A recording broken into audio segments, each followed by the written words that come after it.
buenas tardes, buenas noches. Otro episodio of The Fry Show. Conmigo en gringolo.com, Robbie J. Fry.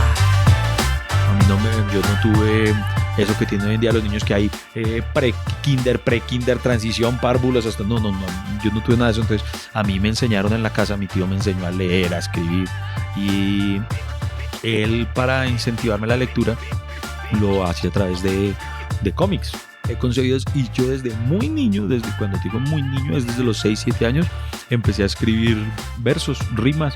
Y yo tenía un cuadernito donde incluso en el colegio lo llevaba, y la gran mayoría de mi poesía, que fue destruida en un 80%, giraba en torno a eso, como al desamor y a la angustia existencial, porque yo durante toda mi vida enfrenté la sigo enfrentando de vez en cuando, la depresión, que pasó una de las pruebas previas para entrar a Millonario.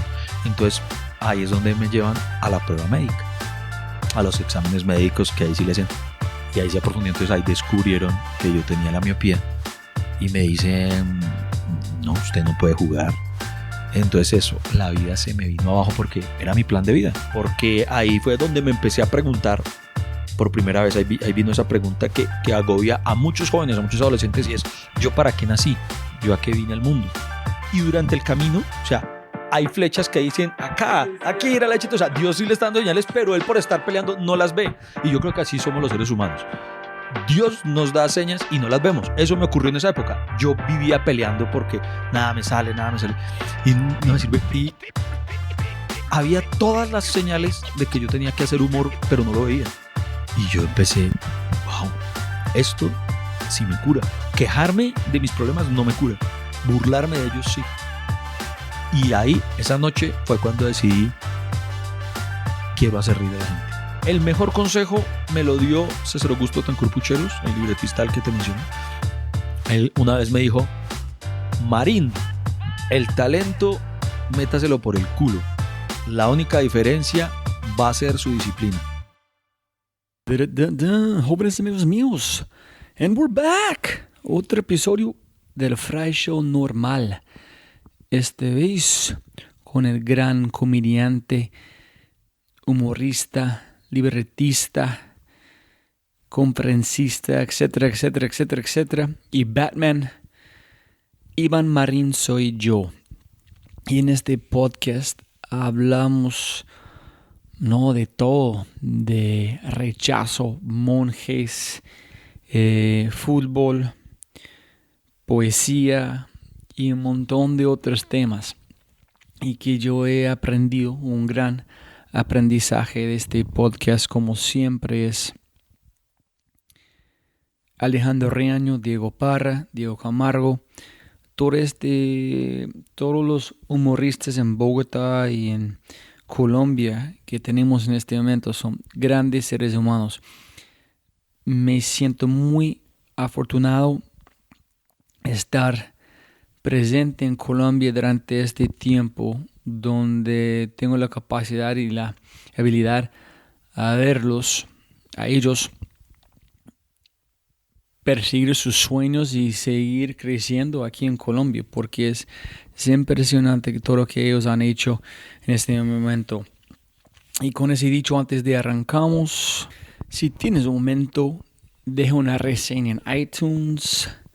Castígame, 1 estrella, 2 estrellas, 3, como quieras, pero deja una reseña en iTunes solo para ayudarme a conseguir más gente como Iván y otros creativos, donde puedo compartir su conocimiento con ustedes, los oyentes. Y más importante de todo, comparte este podcast con sus compañeros y deja un mensaje para Iván en todas sus redes sociales, ¿no? Compartiendo qué opinas, qué gustó, qué no gustó sobre el podcast. Y eso es toda la información disponible en www.thefryshow.com, y este episodio www.thefryshow.com/Iván Marín. Y con ese dicho, vamos a arrancar con el show. Episodio 97, casi 100 episodios. Y el episodio se llama Éxito a través del rechazo con el gran Iván Marín. 1, 2, 3, 4, 5, 6, 7, 8, 9 y 10. Perfecto. Listo, hermano. Bueno. ¿Cómo estás? Muy bien, muy contento de estar acá. Sí, estamos en un hotel, pero no es nada romántico. Yo estaba pensando, es solamente profesional. yo estaba pensando, hermano va a confiar si yo me invito para grabar en el hotel. Sí, si yo pienso más como Mission Impossible. Sí, no. menos No, yo ahorita que nos vimos en el lobby, yo alcancé a pensar, ¿y qué tal que me pase lo de Harvey Weinstein? Dios mío. Pero bueno. Si soy un dueño de una película, posiblemente. Sí. Ay, ¿qué viene? Sí, Batman. Porque ¿qué me puedo ofrecer? Ay, si quieres comer empanadas en la calle. Sí. Ay, no, gracias, listo, chao. Pero bueno, aquí estamos y además si llega a ocurrir algo entre nosotros, igual hay una vista muy, muy bonita aquí por la ventana, entonces va a valer la pena. No, y siempre arrancó de la misma manera, que es la verdad, siempre puede ganar más plata, no más tiempo. Entonces, muchísimas gracias por su tiempo. No, ni más faltaba, con mucho cariño, hermano. Además, como no, sí, quiero compartir que recibí un regalo por parte de este hombre, pero una cosa impresionante, una cosa que me llegó al corazón, muy bonito, una versión de... ¿Tú mismo lo encuadernaste o dónde conseguiste esa versión así? ¿Este libro? Sí. No, es que yo fui un amante de cómics desde muy joven. Hice judío en Hanukkah. Sí. Como hice la cosa en el último día, recibí unas cosas con este libro. Sí. En allá fue fue más de 20 años. Artista es un artista muy conocido para la gente escuchando de Punisher. Sí, claro. Este hombre siempre entonces yo soy un super fan de Punisher. Fue mi hombre favorito, no de Batman, pero este libro como huele, ese estilo. Sí, es que es increíble. Estaba guardado con mis cómics, yo guardé como cómics en la poca cuando fue muchísimos, entonces el valor bajó mucho. Sí. Pero este libro, entonces yo estaba guardando por un día, vender o algo, y yo empecé ver como vos con todas sus cosas de Batman. No, allá es el puesto, yo no sé qué tiene. Yo pregunté a mi mamá, vine a Cartagena, tráigame este libro. Sí. Alejo, ¿tienes el número? Ya, estamos aquí. Mira, y vamos acá, sí. O sea, me compró así con un cómic de Batman, impresionante.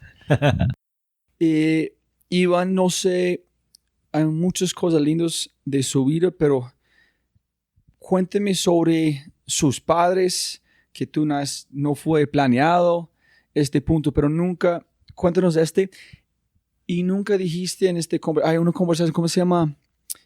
Juan, no sé, tú hiciste una entrevista afuera en el show con un hombre que tú dijiste porque tú eres comediante. ¿Por quién? ¿En qué entrevista lo dije? Tú estás fue un video en YouTube, vos estás con un hombre, no sé, es comediante, es un hombre de radio.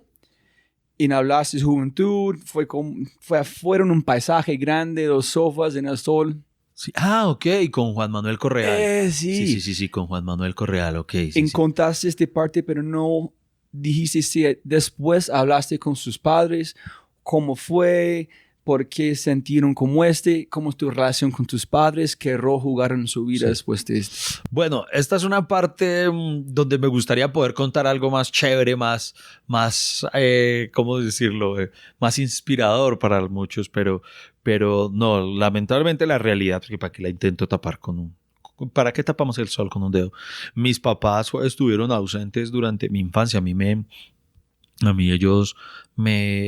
papá de por sí dejó a mi mamá muy rápido y ella me entregó a mi abuelita, que fue quien me crió realmente cuando yo tenía 2 años. Entonces, pues sí, no, ellos no estuvieron ahí presentes.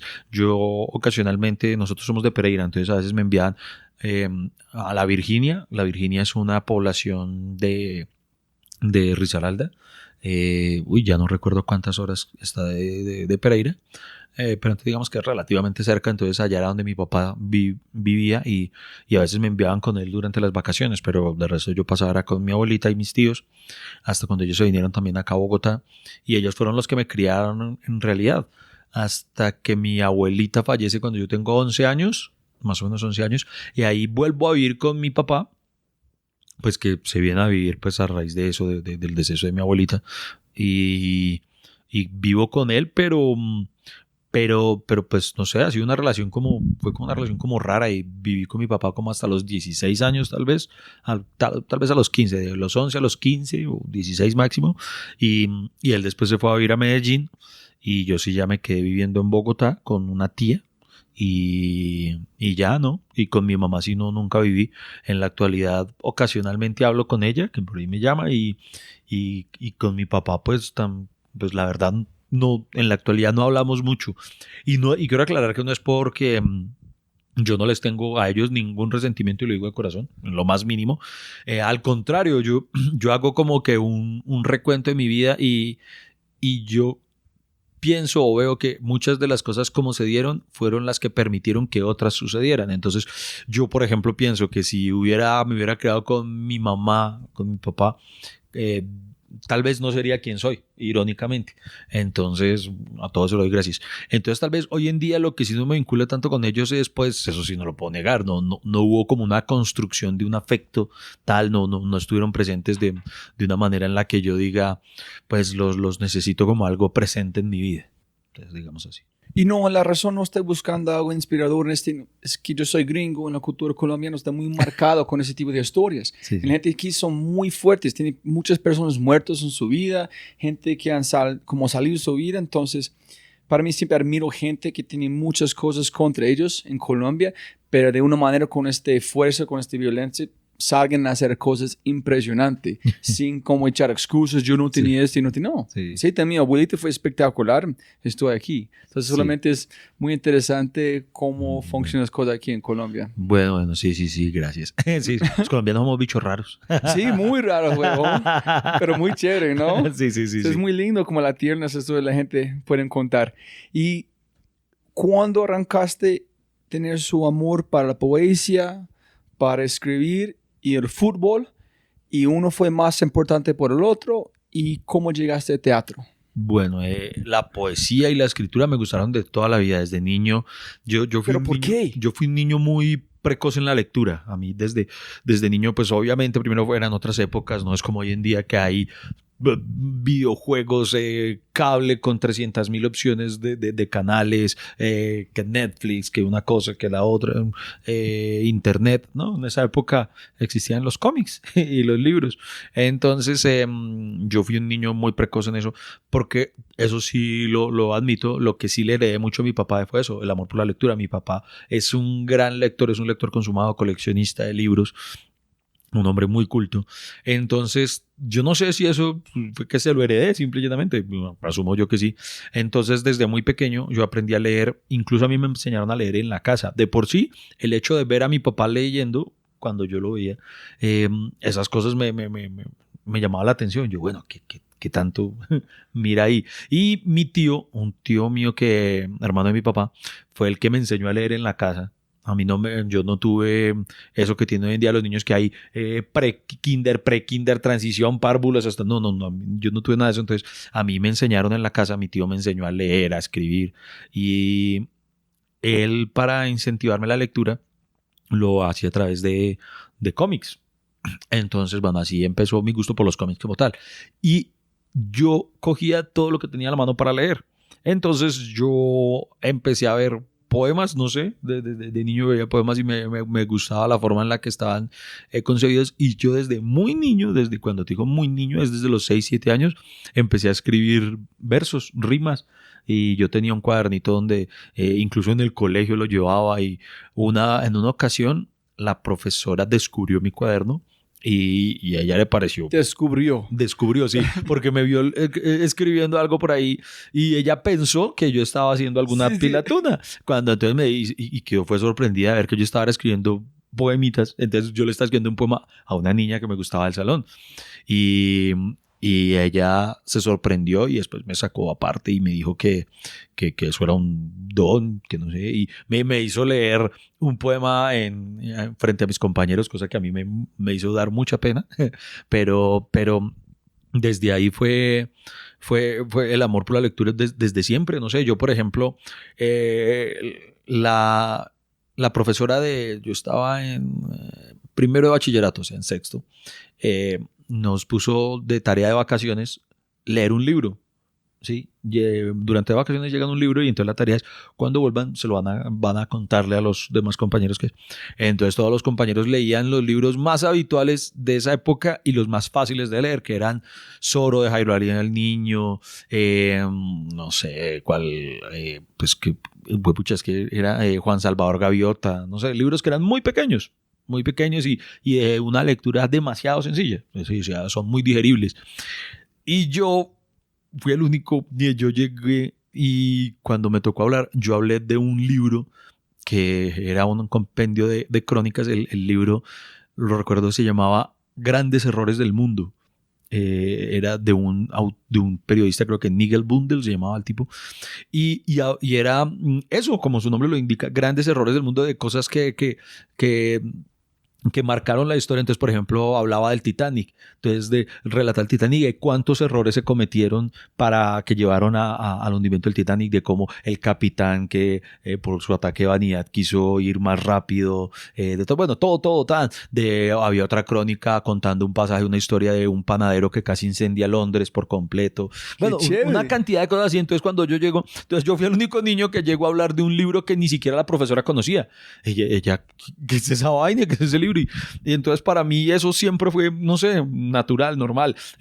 Por ejemplo, mi papá, yo empecé a leer crónicas y cosas así como relatos de, no sé cómo llamarlo, de supervivencia o aventura, por llamarlo en algunos casos, en una revista que me encantaba. Digo me encantaba porque me parece, ya no es tan chévere como antes. Sus actuales editores la mataron desde mi punto de vista, pero una revista que se llamaba Selecciones. No sé si la conozco. Entonces, esta revista tenía por lo general una crónica extensa hacia el final del capítulo, y en una ocasión leí la crónica de un hombre que sobrevivió a un naufragio. Y yo también acababa de leer el relato de un náufrago de Gabriel García Márquez. Y entonces yo cuando le cuento a mi papá que de esa otra crónica que me ha parecido muy chévere, eso de las aventuras en el mar, entonces mi papá me dijo, ¿le gustan las aventuras en el mar? Entonces me pasó un libro que se llama El Corsario Negro, de Emilio Salgari, un libro de aventuras de piratas, y que es a la fecha, yo lo catalogo como mi libro favorito porque me marcó obviamente después he leído otros libros de mayor factura literaria o qué sé yo, pero ese libro ahí momento? 11 años. Justo al momento, ¿antes de su abuelo o después? Ya, fue después de mi abuela, fue posterior a mi abuela. Y ese libro me marcó porque tal vez era el libro más grueso que leía a la fecha para ese momento de mi vida. Y yo en ese entonces yo jugaba fútbol, mi sueño era ser futbolista. Y yo una vez recuerdo, llegaron mis amigos, así bueno, vamos a jugar. Y yo estaba leyendo un capítulo del Corsario Negro que es una aventura, es demasiado emocionante. Y yo les dije, no, esperen, yo les caigo allá que tengo que terminar de leer esto. Y ellos me miran como un bicho raro, pero porque o sea, es un libro, vamos a jugar fútbol. Y yo, no, después les cuento, váyanse. Entonces, sí, no, desde siempre eso, la poesía y todo, me encantaba leer mucho. Yo leía las rimas de Gustavo Adolfo Bécquer, leía a Pablo Neruda, es decir, muchos. Ese fue de los poetas, ¿quién fue su más inspirante? Tal vez uno de mis favoritos, Bécquer, yo diría Gustavo Adolfo Bécquer.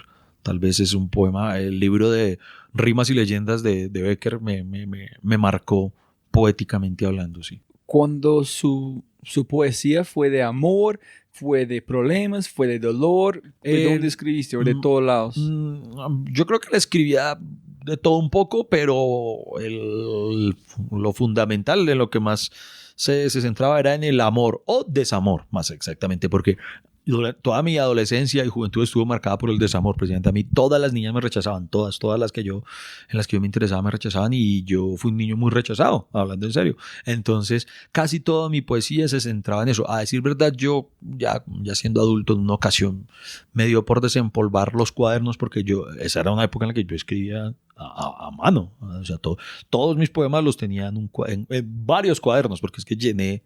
¿Y tenés guardados? Creo que sobreviven un par, porque precisamente a eso iba la historia. Me puse no sé, tal vez yo tendría, ¿qué? 28 años tal vez, cuando me dio por desempolvar esos libros, esos sí, bueno, cuadernos, no sé.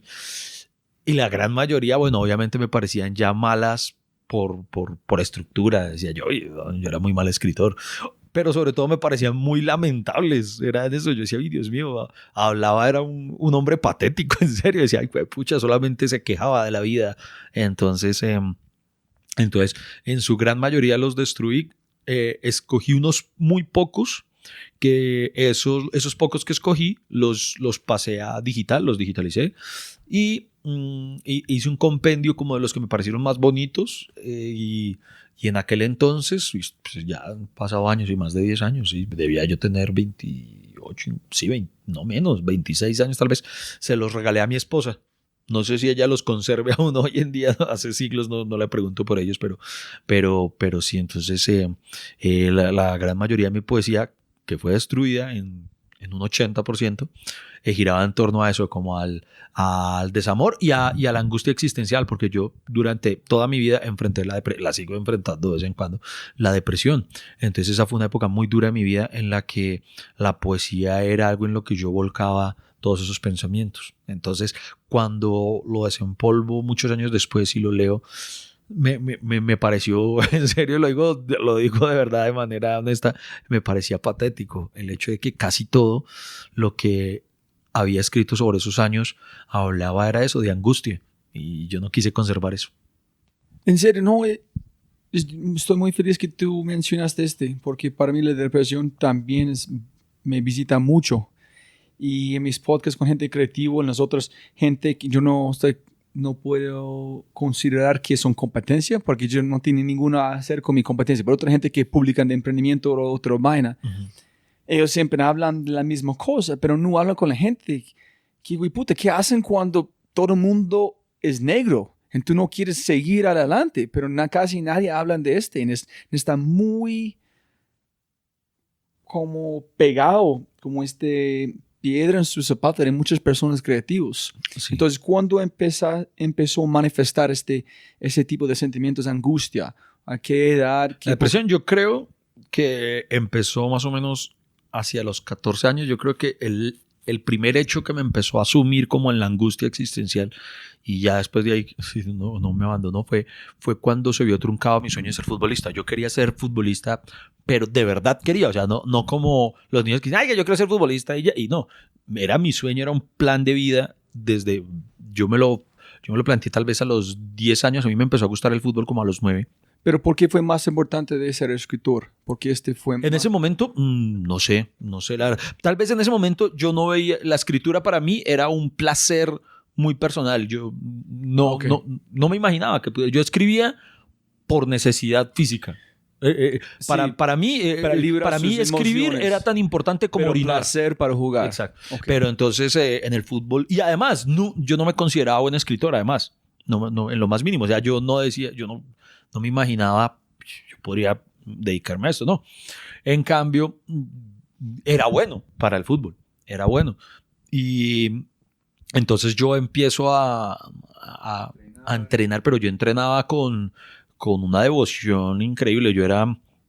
Yo creo que lo que ha marcado mi vida en todas las cosas que hago es que yo soy como muy apasionado y muy obsesivo cuando me empieza a gustar algo, entonces, por ejemplo, en la época de mi afición al fútbol, yo vivía y respiraba fútbol, yo sabía de fútbol, yo era muy cansón con el tema, digámoslo así. Tal vez la única época de mi vida en la que por esos años tal vez disminuyó mi fanatismo a los cómics y eso, fue por el fútbol. Digamos, el fútbol fue más relevante en mi vida durante esa época. ¿Todavía le gusta mucho? El fútbol, sí, pero ya no tanto como antes, ya no me desvivo como antes por él, pero sí, una época en la que era enfermito, de verdad, era una cosa absurda. Entonces, cuando yo empiezo a luchar, yo iba y me presentaba en audiciones, no, ¿cómo se le dice eso? Convocatoria, no, ay, pues madre, no sé, pruebas abiertas que realizaba, yo vivía en Bogotá en aquel entonces. 16, 17, ¿cuántos años tenía?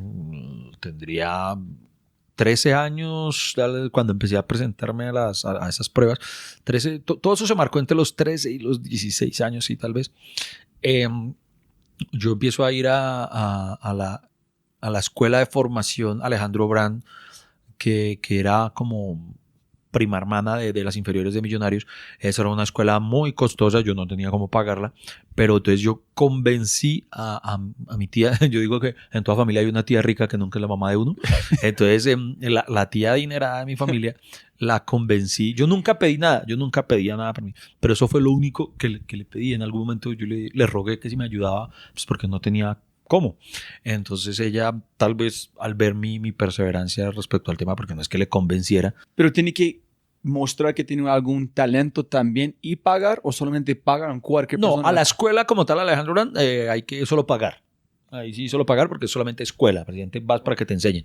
Pero para entrar a las inferiores de Millonarios, sí, ahí sí, precisamente entonces había algunas pruebas, tal vez, no recuerdo ya si era anualmente o semestralmente, entonces uno iba y presentaba una prueba, ¿sí? En esta escuela fue más como pensar, construir su modelo mental alrededor del fútbol. Sí. Más del liderazgo, que es diferente de que tú no puedes aprender en la calle mirando televisión. No, porque es muy distinto. Uno, obviamente, en el fútbol de la calle uno aprende mucho, obviamente, pero uno no aprende técnica. No técnica verdadera y técnica de juego. No, por ejemplo, un ejemplo, cuando yo jugaba muchísimo, como se dice, de barrio, pero en el fútbol de barrio muy rara vez hay reglas, ¿sí? No hay un árbitro, no hay una... Entonces, por ejemplo, cuando yo paso por primera vez a jugar un torneo profesional, me enfrento con que, por ejemplo, yo la embarraba mucho con el tema de, por ejemplo, los pases en fuera de juego. Yo jugaba, era como carrilero derecho. Entonces yo la ponía de una y yo no sabía medir, presidente, porque yo no tenía técnica, los de la última línea de la defensa se adelantaba y dejaban en fuera de juego a mi delantero y yo se la pasaba, yo caía en la trampa muy fácil, porque uno estaba acostumbrado al barrio que ahí no existe el fuera de juego, cosas así, el cambio de posiciones, de tú no puedes abandonar esta área y descuidar, muchas cosas ya del cómo pararse, del cómo pararse en la cancha de una estructura, esas cosas se las enseñan a uno allá. Entonces yo estaba en ese proceso muy comprometido. Cuando recibo la noticia, yo sufría miopía, pero yo nunca vi mi miopía como un obstáculo, la veía era como una dificultad y ya, o sea, como... ¿Miopías de lejos o de todo, en general, de lejos, de cerca, veía borroso por completo. Pero entonces yo desarrollé una técnica personal, digámoslo así, que era, yo aprendía a diferenciar por movimientos a mis compañeros, ¿sí? Entonces, porque a veces, repito, en los partidos de barrio no hay uniformes a veces ni nada, entonces era muy complejo. Entonces yo a la distancia no distinguía o me identificaba por el oído, ¿sí? Entonces el oído era mi guía principal. Entonces Marín o algo ya, pum. Entonces yo ya era como los murciélagos. Entonces, cuando ya estaba yo a punto de lograr el ingreso a la Escuela de Millonarios, porque fueron muchas pruebas a las que yo me presenté y me rechazaron, pero yo no me rendía. Pero durante esa escuela nadie preguntó, oye, parce, ¿puedes ver? No tanto. No, mira que no, nadie, y precisamente yo lo ocultaba. Obviamente cuando llega que paso una de las pruebas previas para entrar a Millonarios, entonces ahí es donde me llevan a la prueba médica, a los exámenes médicos, que ahí sí le hacen, y ahí se aprofundó. Entonces ahí descubrieron que yo tenía la miopía y me dicen, no, usted no puede jugar. Y yo, pero ¿por qué no? Miren que no ha sido obstáculo hasta ahora. Entonces empecé a defenderle, yo les decía, miren, de oído, y me decían, por ejemplo, si tú eres un futbolista profesional y estás en un estadio con miles de personas gritándote y te guías por el oído, ¿cómo vas a hacer para...? Y yo, vida berraca. Y el médico me dijo que yo era susceptible de, quizá por un golpe, sufrir desprendimiento de retina. Entonces, que sufría el riesgo de perder la visión por completo. Entonces, un equipo profesional no podía correr ese riesgo porque ellos tendrían que asumir eso. Entonces me dijeron, tristemente, palabras, me dijo que yo no podía ser futbolista a nivel profesional. Entonces eso, la vida se me vino abajo porque era mi plan de vida, era mi proyecto. Pero ¿cómo fue su proceso internamente cuando recibiste noticias? ¿Qué pensaste? ¿Cómo te sentiste? ¿Qué es la primera cosa que hiciste? Lo primero, llorar mucho, porque ahí fue donde me empecé a preguntar por primera vez, ahí vino esa pregunta que agobia a muchos jóvenes, a muchos adolescentes, y es, ¿yo para qué nací? ¿Yo a qué vine al mundo? hasta ese momento a mí no me importaba en lo más mínimo lo que te contaba del que mis papás no me hubieran querido tener. Nunca me había importado hasta ese momento. Tal vez ahí me empecé a cuestionar eso, el ¿para qué me trajeron a la vida? ¿Para qué me trajeron hasta, digámoslo entre comillas, defectuoso? Miren, no voy a poder hacer aquello que quiero. Y no, eso me destrozó demasiado. ¿No pensaste yo puedo ser fotógrafo, puedo ser técnico, puedo ser como un hombre quien van a entrenar como físicamente los jugadores? No, mi papá me decía, por ejemplo, cuando yo se lo dije, yo en aquel entonces vivía con mi papá, entonces mi papá pues no era un hombre muy cariñoso o afectuoso, ¿sí? No es que me diera un abrazo, hijo, tranquilo, que esto no es el fin, no, él me decía, deje la huevonada ya, ay, qué maricada, entonces él me decía, pues tú decías técnico, me decía yo, pero yo quería jugar, yo tenía todos los sueños que se pueden tener en ese momento para alguien que quiera ser futbolista, que son los sueños clichés: lucir la camiseta de la selección Colombia, representar a Colombia en un mundial, ganar. Yo creo que todos siempre hemos pensado ganar el primer mundial para Colombia, todo eso. A mí me tocó pues durante toda la época en la que yo viví todo este sueño, fue una época muy gloriosa del fútbol colombiano, que fue cuando fuimos a Estados Unidos, la época del 5-0, esa época en la que más nos creíamos el hecho de que podíamos ser campeones. Toda esa época me alentaba demasiado a creer que podía. Esa fue una época en la que yo vivía por ejemplo, en esa época ocurrió el asesinato de Andrés Escobar posterior al Mundial de Estados Unidos. Eso a mí me dio tan duro, porque además Andrés Escobar era uno de mis referentes. Mi referente por mi posición. Yo jugaba lateral derecho.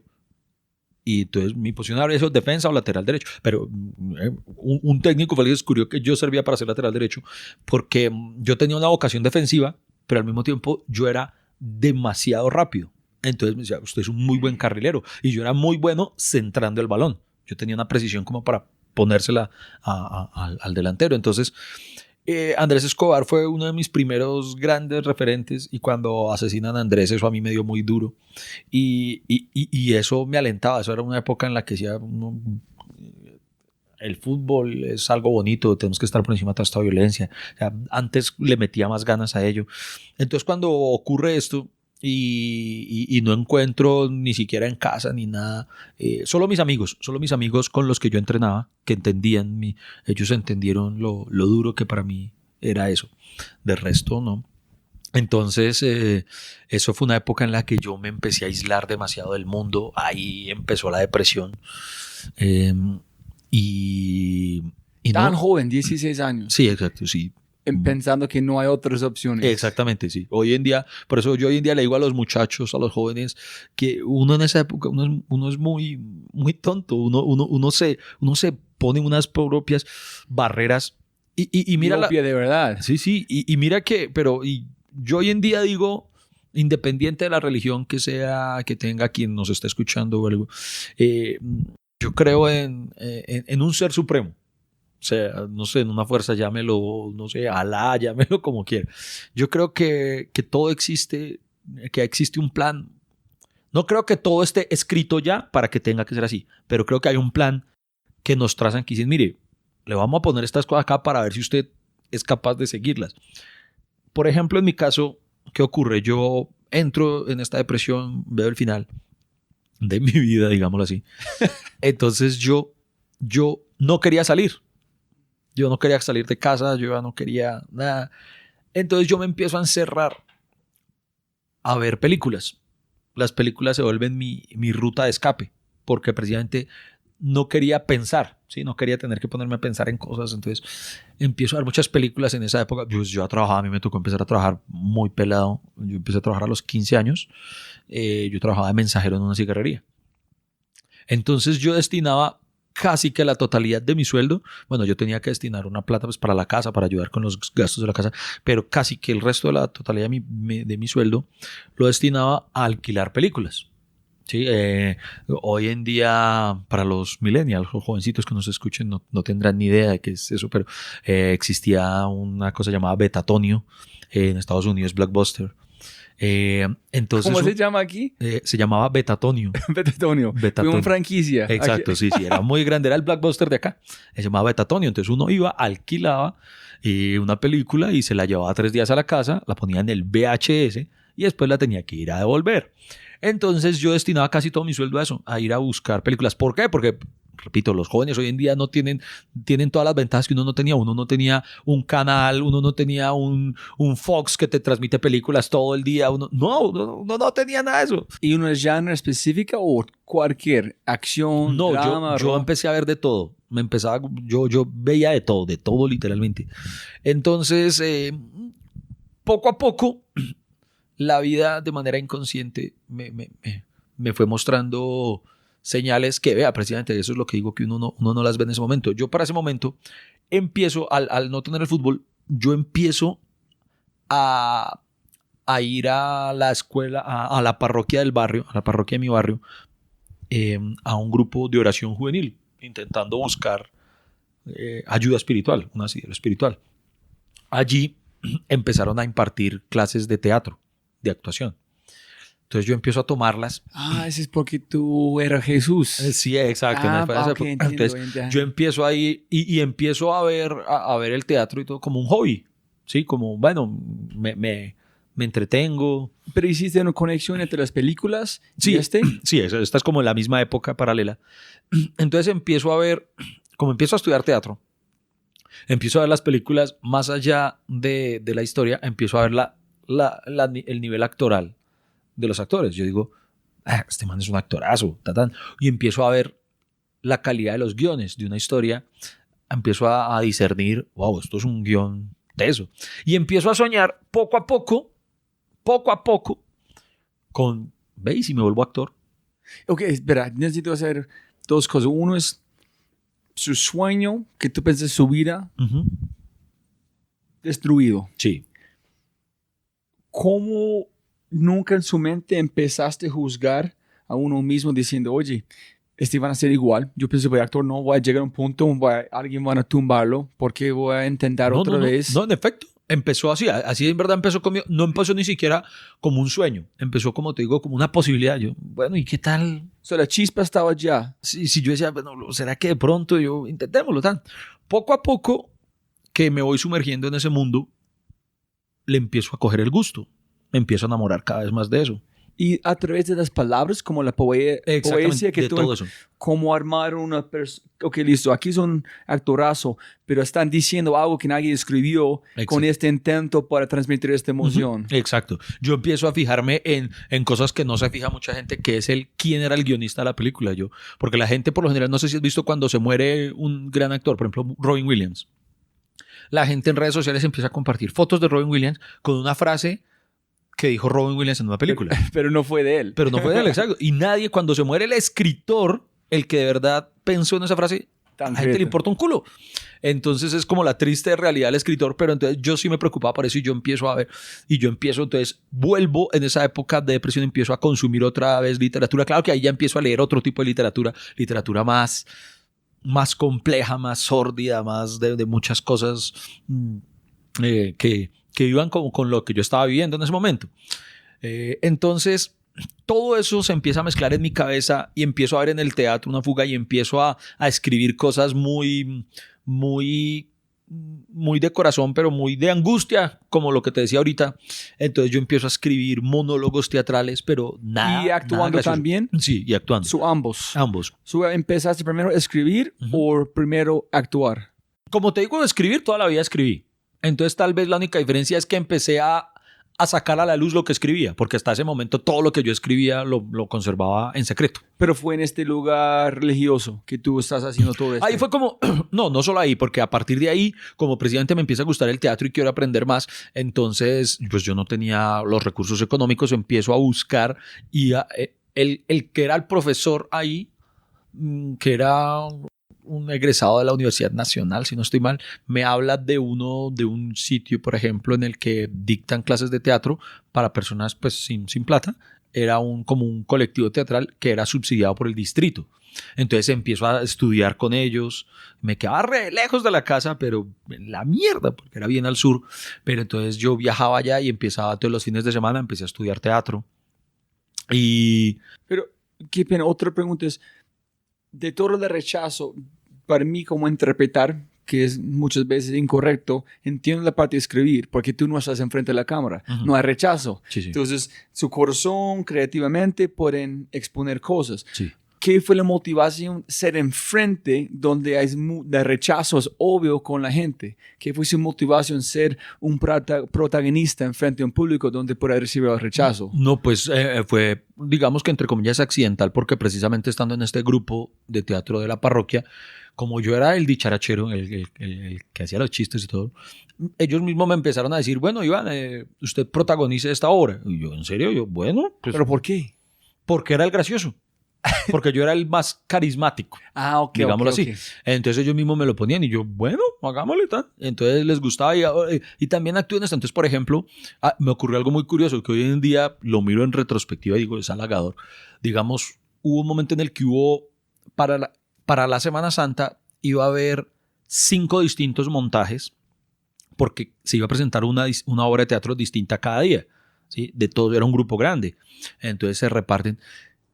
Y entonces cada obra iba a tener un respectivo director de cada obra de teatro. Y hay algo hoy en día que lo recuerdo y es bonito, es que todos los directores querían que yo estuviera en su obra. Entonces yo, wow. Todo el mundo vieron algo especial. Sí, exacto. Que tú fue invisible a uno. Exacto, sí, que yo no me había... Entonces yo dije, vea pues. Entonces se montaron 5 obras y actué en 4 de ellas. Protagonicé 3, fui actor de reparto en una. Y en la quinta fue muy chistoso porque... También ayudé en la quinta, en la última. Resulta que esa iba a ser esa se iba a presentar en un ambiente abierto donde los actores no iban a poder proyectar la voz. Entonces, y era pues una parroquia pobre, no había, digamos, para que les diera el micrófono inalámbrico. Entonces tocaba que alguien les sostuviera los micrófonos y el director de la obra se le ocurrió que 3 amigos, o sea, 2 amigos más y yo, nos vistiéramos todo de negro, como con una truza negra, y todo negro, y fuéramos ya como personajes invisibles. Entonces nosotros nos movíamos en torno a los actores y direccionábamos los micrófonos hacia ellos para que cada vez que ellos hablaran, se viera. Entonces ese era mi rol en esa quinta. Y es muy gracioso porque, por Dios santo, que yo no lo intentaba. Yo no era mi meta. O sea, la idea de nosotros es que nosotros tenemos que ser invisibles. Y yo no sé qué ocurre, pero en la forma en la que yo me movía, la gente se toteaba de la risa. Y yo no tenía parlamento ni nada. Yo era que yo pasaba y la gente le daba mucha risa cuando yo giraba. Solamente la forma. Solo la forma en la que yo giraba el micrófono y entonces que hasta los otros compañeros, después de la obra, los actores se molestaron conmigo porque pensaron que yo lo hacía a propósito para robarles el protagonismo. Yo les juro que no. Fue como muy gracioso eso. Entonces en esa época, precisamente como empieza a ocurrir esto, yo tan chévere. Entonces también por necesidad económica, yo le digo a 2 de mis amigos que si nos inscribimos en una agencia de extras para televisión, pues porque pagaban por eso y yo me tenía que rebuscar plata. Entonces empecé a ir. ¿Y nunca entraste en el mundo de cuenteros como otros de sus compañeros? Yo incursioné en la cuentería, pero me aburrí muy rápido del gremio. Okay. No profundicé, digamos, tuve un paso fugaz por la cuentería. Pero... Entonces, ¿un extra gana plata? Un extra, no, en teoría, porque me robaron, nunca me pagaron. Eso fue... fui extra como durante 2 meses. Y la agencia, no voy a decir que todas son así, porque lo he podido constatar, no. Desafortunadamente yo caí en una donde se roban la plata. Entonces yo fui y hice todos los extras durante el mes. Al final del mes uno pues cobraba. Y me empezaron a mamar gallo con la plata y no, hasta que al final y después ate cabos, la estrategia de ellos era esa, o sea, nunca pagan y como para uno resultaba más costoso tener que coger bus para ir hasta allá a cobrar y perder la vida, llega un momento en el que uno se rinde y uno ya la plata por perdida, entonces uno ya no cobra y como ellos, y eso es cada vez, siempre hay nuevos, siempre hay gente, entonces era un negocio perfecto de estafa para esa gente. Pero entonces en esa época lo bueno es eso, que por primera vez estoy en un set de grabación y empiezo a ver cómo es todo por detrás y me empieza a llamar la atención eso. Y yo vea, esto es como interesante.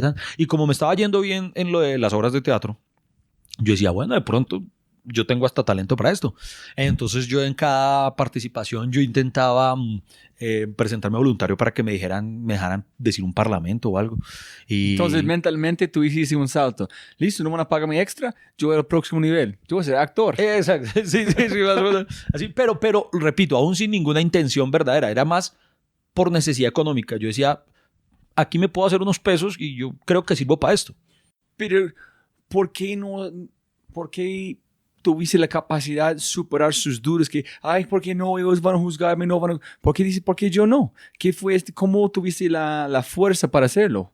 Para mí, yo voy a decir, no, esos actores profesionales, yo soy este chico de la calle. No, porque repito, yo no tenía ninguna intención verdadera, o sea... Fue solamente ganar plata. Exacto, yo pues... sobrevivir. Y yo, bueno, si de pronto gano, ya que me va bien en el teatro, porque obviamente lo del teatro lo hacíamos gratis, y yo decía, pues funciona, me va bien, la gente después de las obras me felicitaba y la gente pues, se reía o lo que fuera, entonces yo dije, pues de pronto me puede ir bien por ese lado, pero esto lo voy a decir de manera descarnada. Yo lo veía en ese momento como lo mismo que si uno dijera, bueno, voy a pasar mi hoja de vida para hacer, no sé, para trabajar en McDonald's. O sea, como una forma de vida hasta ese momento. Entonces empiezo a presentarme en agencias de casting. Yo entonces preguntaba en todos los sitios, entonces le pregunto digamos, a un man del equipo técnico, de las cámaras, y yo, venga, ¿uno cómo puede hacer para poder conseguir eso? Él me decía, no, pues hermano, entonces me decían, vaya a una agencia de casting. Y entonces acá viene el rechazo. Voy a una agencia de casting. Entonces ahí me escribo y había que pagar algo. Le digo a mi familia, vengan, es que de pronto yo puedo ser actor. Y se rieron de mí. Me dijeron, ay, ¿cómo va a ser actor usted? Bueno, entonces me conseguí plata hay agencias de casting, repito, no todas, que son otra estafa. Y a mí me tocó casi siempre eso. Había que pagar para estar ahí como en el banco de datos. Entonces me llaman para un casting. Entonces esto nunca lo olvidaré. Esto es muy gracioso que me llaman para un casting. Aquí no sé si hayas oído hablar de él. Aquí existió un programa durante muchos años que se llamó Padres e Hijos. Fue un programa que daban siempre en las tardes después del noticiero. Era como una telenovela que fue, ya se hacían muchos chistes porque fue una serie que duró como 20 años y muchos actores famosos de hoy en día actuaron ahí cuando eran niños, ¿sí? Salieron ahí. Entonces yo digo, a mí me rechazaron de un casting de Padres e Hijos. Yo digo, eso es muy triste, eso es muy triste. Y ahí sí vino el rechazo de lo que tú decías, de lo que me preguntabas. Yo me presento a un casting y el jefe de casting me rechazó, pero de una manera muy fea. Me dijo, ni siquiera me dejó presentar la prueba. Me dijo, no, ¿usted qué hace acá? Y yo, ¿pero por qué? Me dijo, no, estamos buscando un galán, usted no tiene porte de eso, váyase. Y lo cual era cierto, pero esa no era la forma de decirlo. Entonces, ahí yo dejé eso. Yo dije, nada, decían, esto de la actuación tampoco es para mí. Yo dije, nada, esto no es. Y ahí. Pero no fue tan duro ese no, porque solamente fue, está buscando plata. Exactamente, sí, exacto. No fue para ahí. Fue solamente el. ¿Ves? Sí, eso tampoco es para mí. Listo. Si paramos en ese momento y pensar, hijo de puta, es muy loco que tú estás aquí en ese momento, que todo lo que haces, pensando allá, alguien rechazando, el mundo diciendo que tú no puedas, en aquí todo lo que han logrado. Solamente si cambias un poquito de su historia, en sus pensamientos, tú vas a hacer algo en quote unquote normal. Sí. Y mira que a veces es uno mismo. Hay una, no sé si recuerdas una película de Jim Carrey que se llama Todopoderoso, Bruce Almighty. Hay una escena que me parece que es como una metáfora de la vida. No recuerdo qué le ocurre al personaje, pero él va conduciendo, va desesperado y va diciéndole, hablando con Dios y le dice, pero Señor, dame una señal, por lo menos una señal, como peleando con Dios y siente que Dios no le para bolas. Y durante el camino, o sea, hay flechas que dicen acá, sí, aquí era la chita, o sea, Dios sí le está dando señales, pero él por estar peleando no las ve. Y yo creo que así somos los seres humanos. Dios nos da señas y no las vemos. Eso me ocurrió en esa época. Yo vivía peleando porque nada me sale y no me sirve. Y había todas las señales de que yo tenía que hacer humor, pero no lo veía. ¿En serio? En serio. Porque la razón que la gente dijeron, actuar es porque chistoso, no porque es un buen actor. Exacto. La gente que ríe no es porque la manera que te mueves. Exacto. Todo el mundo diciendo... exacto. Exacto. Entonces... Si yo no voy escuchando, yo, ay, sí, tiene buena energía, pero no, es porque fue chistoso. Exacto. Eso es lo que les gustaba, que yo era el chistoso y yo, como quería ser serio, te decías que yo cuando veía actores duros, yo decía, oh, yo quisiera ser como ese tipo. Entonces yo intentaba, ahí viene la anécdota de cuando hice a Jesús. Pues yo dije, este va a ser mi papel, voy a hacer. Y cuando interpretó a Jesús también se reían. Eso a mí me daba era rabia. Yo decía, no se rían, maldita sea, estoy haciendo algo serio. Entonces, no, o yo escribía mis monólogos, entonces en los monólogos teatrales, los que te digo que eran serios, eran cosas como todas desgarradoras. Entonces digamos que yo hacía una reflexión, no recuerdo ninguna en este momento, pero digamos yo hacía una reflexión sobre algo de la vida que para mí era trascendental, ¿sí? Yo decía, ahí estoy haciendo una observación filosófica y literaria impresionante. Y yo la decía y la gente se reía y a mí me daba rabia. Ellos veían era algo gracioso en mí y yo decía, pero ¿por qué puta se ríen? Sí, o sea, yo esperaba que dijeran, uy, qué tipo tan profundo, tan inteligente. Y no, y se cagaban era la risa y a mí eso me daba rabia. Sí, cuando tú dijiste en sus conversaciones, yo pensé fue una anécdota o algo ya. No fue la verdad de verdad. Sí. Tú estás en serio. Mira qué estás escribiendo. Exacto. Toma en sentido a su corazón. Yo quería ser, por ejemplo, yo pensaba en escritor y yo quería ser como José Saramago, el gran novelista que era muy serio. Y yo veía, o por ejemplo, mira, en la literatura, entonces yo empecé a recibir, mira, todos los rechazos del mundo. Mira, yo empecé a enviar poemas míos a festivales de poesía. A concursos de la Casa de Poesía Silva va a realizar un concurso de poesía erótica.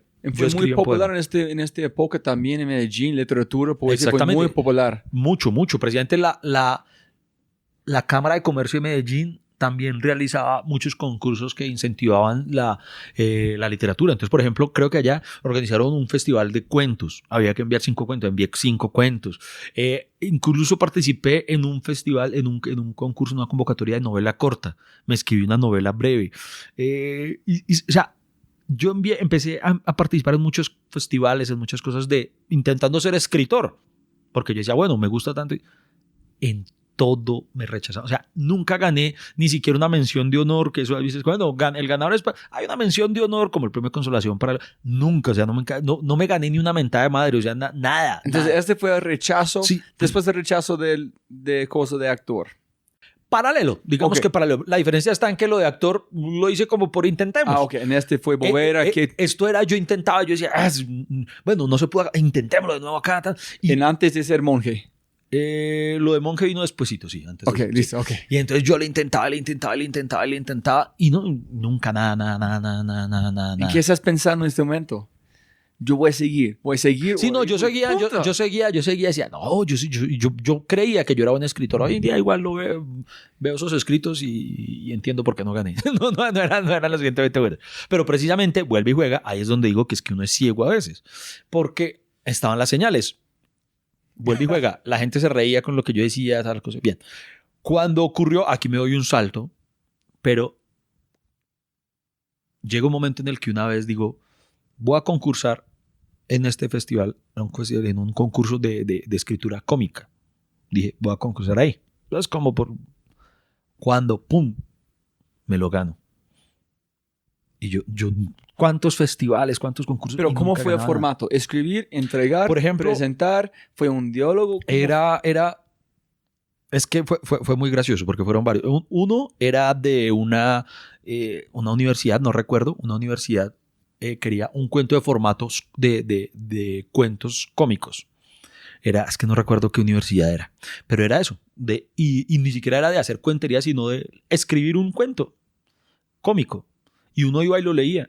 Y en efecto yo fui y lo leí. Y la gente muerta de la risa. Y gané. Era un premio más emblemático, una cosa ahí. Y yo dije, vea, pues gané, bueno, normal.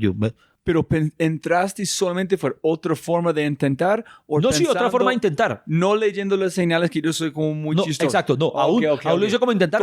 Pero precisamente lo gané. Y aún no lo veía. Yo ya gané, gané. Listo. Y seguí con mis cosas. Intentando. Nadie nunca como han dado cuenta que, pucha, Pedí, ¿qué es aquí? Ok, este es chistoso, la gente ríe, nunca hiciste la Nunca, conexión. no, nunca lo hacía así. No. Y gané y tal. Y entonces, presidente, empiezo a hacer cuentería. Después mi paso por la cuentería. Pero cuando empiezo a hacer la cuentería, ya no me gustaron otras cosas que tienen que ver ya con el mundillo de los cuenteros, digámoslo así, cosas que no iban como conmigo. Entonces yo como que no profundicé mucho en ello. Pero, ¿Por qué? porque, ay, es que esa parte es como larga, pero digámoslo, no me gustaba, no me sentí cómodo con, encontré, bueno, varias cosas que no me gustaban. Primero, empecé a ver mucho, en primer punto, mucho ego. Había unos egos demasiado hartos para mí, de los buenos cuenteros. Eran demasiado déspotas a veces. Y yo decía, pero pues, hermano, tampoco. O sea, eres bueno, pero pues tampoco eres el artista. Bueno, entonces porque yo iba a lugares propios de cuentería, narración, a pedir oportunidad y me decían, no, usted no puede. Pero así de una forma despectiva. Hubo muchos que me trataron de manera muy despectiva. Entonces, presidente, yo ya no tenía paciencia para eso. Entonces yo dije, nada, qué pereza eso. También empiezo a ver mucho que existía en ese gremio, mucho el plagio. Y a mí me parecía súper irrespetuoso eso. O sea, se plagian entre ellos mismos. No sé, no hay una identidad artística. Bueno, entonces no me gustó eso. Y yo sí tenía yo vengo de familia, no digamos pobre, pero de recursos limitados. Y yo... Menos la tía. Menos mi tía, sí, menos la tía. Pero yo tenía un pensamiento en el que yo tenía un pensamiento aspiracional. Yo espero a ganar plata en algún momento. Que por eso recientemente hablé de algo en una rutina mía y es algo que, verdad, creo que algo que me molesta. Ya aquí voy a involucrar un pensamiento político. A mí me molestan las posturas de izquierda donde a la persona que no tiene, lo primero que le dicen es odia al que tiene. ¿Sí? Al que tiene hay que quitarle todo. Eso tiene que... Y yo, con todos los recursos que no tuve, todas las necesidades que no me voy a poner a contarla acá, nunca pensé así. Nunca pensé malditos ricos. Nunca. Yo siempre solamente pensaba, bueno, hay que trabajar para yo algún día también poder tener. La única manera de quitar la pobreza es enseñar a alguien cómo hacer algo. Exactamente. Es la única forma. Exacto. Es lo mismo, única forma es lo mismo que pienso. Yo decía, eso lo dije en una rutina que monté en mi canal de YouTube esta semana acerca de la marcha de educadores, y yo decía que un profesor no debe enseñarte a odiar al que tiene, sino enseñarte a luchar para también tener. Entonces, ¿qué ocurre? A mí no me gustaba en la cuentería que yo veía que no había... A mí la cuentería me parece un arte, me sigue pareciendo un arte muy bonito. Pero yo decía, sus mismos exponentes no lo valoran. Yo veía grandes cuenteros que, hermanos, se presentaban por una botella de aguardiente, por 3 pesos. Y yo decía, pero este oficio entonces no. Yo decía, ¿cuál es el cuentero más reconocido, el más duro?